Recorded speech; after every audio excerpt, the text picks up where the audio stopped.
Hello, I'm Terence Watts, and this episode of my WSN in 5 series is designed to help the settler personality enjoy life more and make the best of it they can.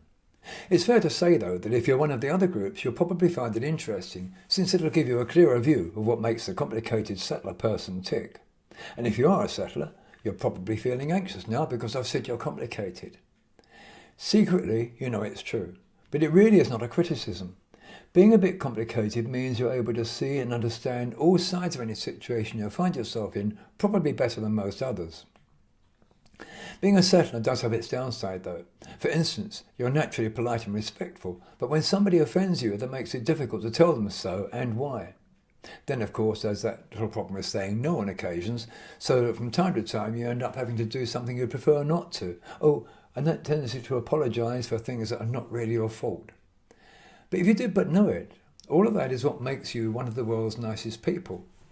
Those are not negative traits at all, but absolute evidence that you have total regard for everybody and always try to find the best in people. You often manage it too. It's something you've inherited from your ancient ancestors, the founders of civilization, who had to work as a team to survive, each one giving their best and sharing their resource. The upside of your personality is that you're kind, caring, insightful, communicative, likeable, community-minded, and see the best in others. The downside is that you can be moody, indecisive, and likely to dish out the silent treatment when somebody transgresses. But it's easy enough for you to find a more comfortable way of being, and to gain the sort of personal confidence that will let you take life's difficulties in your stride. There are two important things you can do that will make life a lot easier. One is to remember that if you don't tell people your rules, you can't blame them when they break them.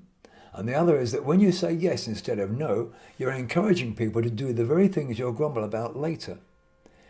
If you address both those issues, I can guarantee you'll be totally astonished at how good you feel.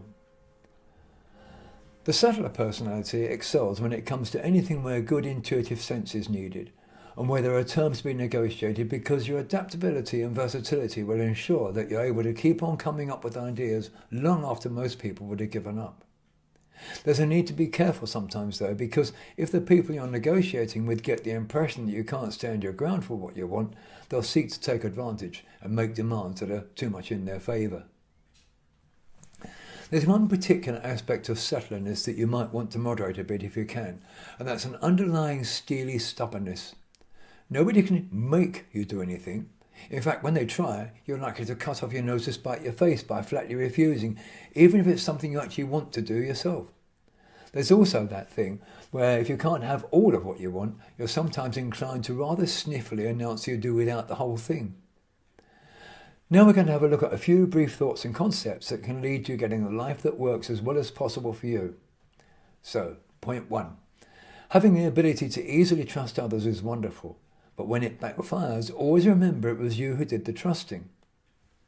It's all very well being nice to everybody, but just once in a while be nice to yourself and do what you want to do. It never hurts to make sure you get your own way once in a while. Point 2. Intuition, care and understanding come easily to you. So spread them around among others to help them grow, because by nature you're a kind and caring person. Not everyone knows how to receive it, but keep giving it anyway. In fact, you'll feel better if you give with no return than if you just don't give. Point 3. You always tend to bring out the best in others, and you could sometimes let them bring it out in you too. When you're unhappy and somebody asks you what's wrong, nothing is not the right answer. If you tell them, you never know, they just might be able to make you feel better. Point 4. Be kind, be gentle, be caring, be understanding. But do make sure that you're all those things to yourself as well. You find giving people the benefit of the doubt easy, but don't give them so much that they take advantage of you. Point 5. People can't choose what they feel, but can choose what they do with what they feel, and that includes you. Always look for the best in others, as you tend to do, but also always remember it's not your fault when you just can't find it. Give lots of thought to anything I've said here that you're not quite sure about, because people are likely to see those things in you even if you don't recognise them. The settler is genuinely one of the nice people of the world, but the odd thing is they usually don't think so. I hope you enjoyed this little assessment of how you work. I'm Terence Watts, and thank you for listening. Bye for now.